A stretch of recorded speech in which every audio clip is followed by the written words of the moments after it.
սոցիալական ծախսերի փոխհատուցում չի տրամադրվում, հիմա բյուջետային մի հատ ձեզ հետաքրքիր տվյալ ներկայացնեմ։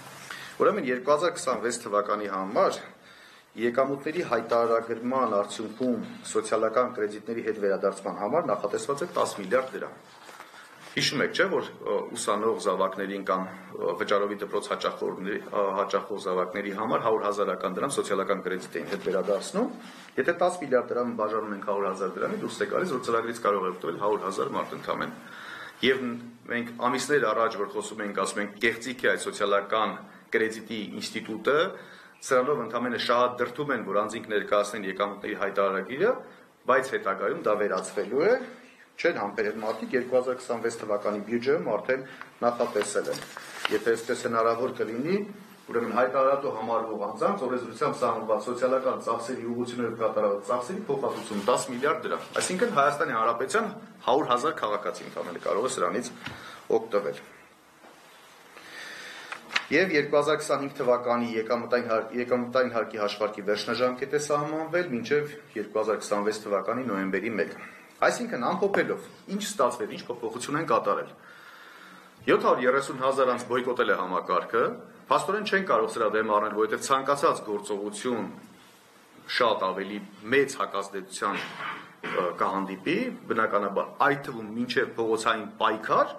եւ ինքը կարող է դառնալ շատ լուրջ ոչ թե միայն սոցիալական, այլ սոցիալ քաղաքական ակցիա, մարդիկ որոշեցին, որ դե ամբողջությամբ տապալել են, բայց չեն ընդունում, որ տապալել են, ուղղակի նախալրացման ինստիտուտ են դնում։ Այսինքն ըստ էության, սիրելի ժողովուրդ, որևէ բան չի փոխվել, այո, տուգանքները չկան, կարճաժամկետ վարչական տուգանքները չկան, հարկային տուգանքները դեռևս չկան, որովհետև Հայաստանի ԵՍՄ-ի տարեկան գործունեության ամփոփիչ ասուլիսի ժամանակ հայտարարեցի, որ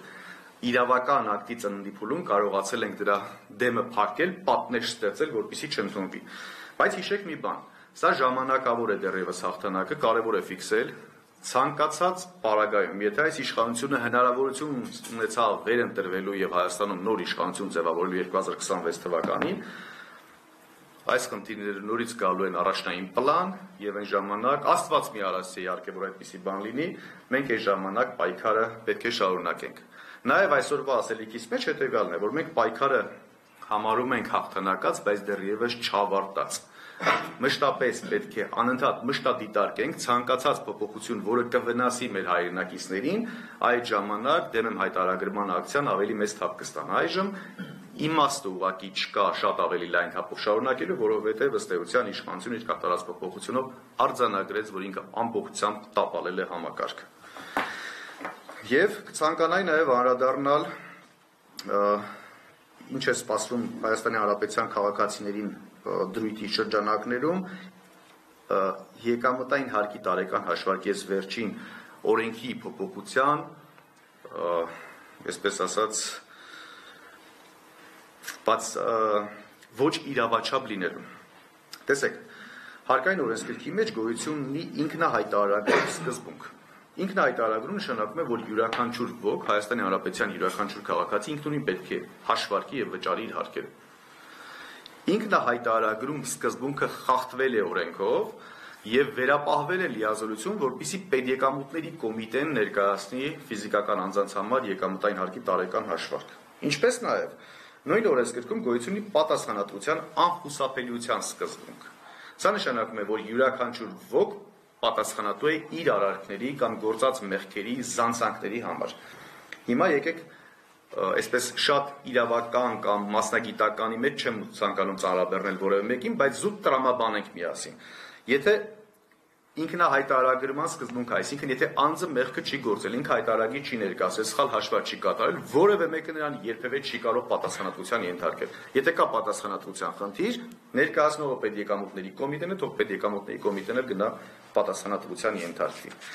Եվ հարկային սկզբունքների, այսպես 14 սկզբունք գոյություն ունի, որի հիման վրա որ հարկային հարաբերությունները կարգավորվում են Հայաստանի Հանրապետությունում, 14 սկզբունքների մոտավորապես կեսը խախտվել է այս իրավական ակտի ընդունմամբ։ Օրինակ, բազմակարծություն եւ հրապարակայնության սկզբունքը նույնպես խախտվել է։ Որևէ շահագրգիռ անձի հետ, որևէ մասնագիտական շրջանակների հետ քննարկում չի անցկացվել, քաղաքացիական պայմանագիր խմբակցությունը որոշել է, որ պետք է ուղղակի շատ արագացված կարգով նախագիծը ներկայացնի ազգային ժողով եւ քվեարկեն միասին ու անցկացնեն։ Ընդ որում այստեղ մի խորհուրդ քաղաքացիական պայմանագրին ֆինանսների նախարարությունում եւ պետեկամուտների կոմիտեում ստորին, միջին եւ բարձրին մոտ օղակներում աշխատում են բավականին պրոֆեսիոնալ կադրեր։ Խորհուրդ կտամ իրավական ակտի նախագծերից առաջ այդ մարդկանց հետ քննարկեք, որովհետեւ այս իրավական ակտը արդեն իսկ որ ասում ենք ոչ իրավաչափ է, օրինակ հարկային օրենսգրքի 14-րդ հոդվածին ուշադրություն կդարձնեք քաղաքացիական պայմանագրի խմբակցության անդամներ։ Նորից եմ հիշեցնում, լավ կլինի բան նախաձեռնելուց առաջ ֆինանսների նախարարության եւ պետեկամուտների կոմիտեի պրոֆեսիոնալ անձնակազմի հետ քննարկեք, նոր իրագործեք, որպեսզի չստանաք հերթական փնթի իրավական ակտը։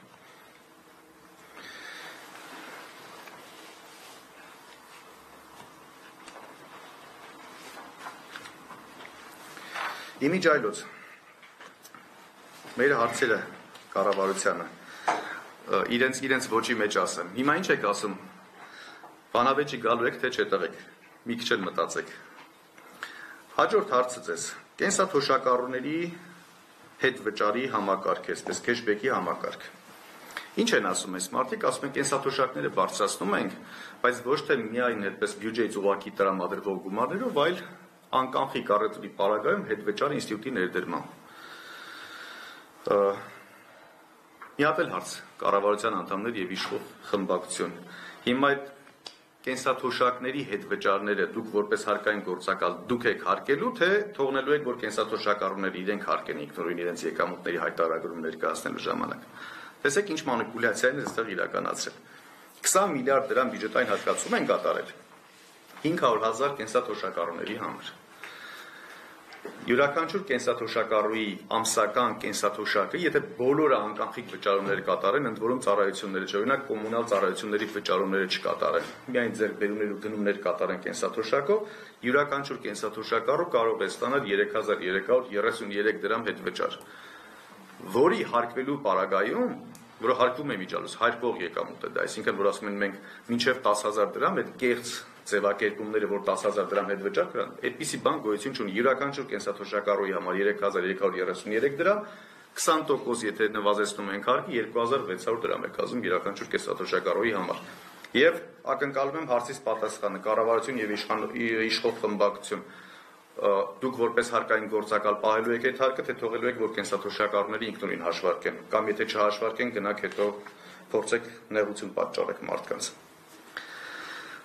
Ամփոփելով մեր ուրեմն պահանջի իշխանությանը չի փոխվել, ինչը մենք ի սկզբանե հանրահռչակել ենք, նույնը շարունակում ենք եւ հիշեցնում եմ կառավարությունը։ Այս փուլում կասեցնել, չնայած համարյա կասեցմանը մոտարկված է ձեր գործողությունը, բայց իրավական ակտով կասեցնել հայտարարագրման պահանջը, հայտարարագրման համակարգ ենթարկել խորքային փոփոխությունների, ապահովելով լայն քննարկումներ մասնագիտական հանրության եւ շահառուների հետ, հանրային լայն իրազեկում հայտարարագրման հմտությունների փոխանցում իրականացնել, որպեսզի յուրաքանչյուր ոք կարողանա ինքնուրույն լրացնել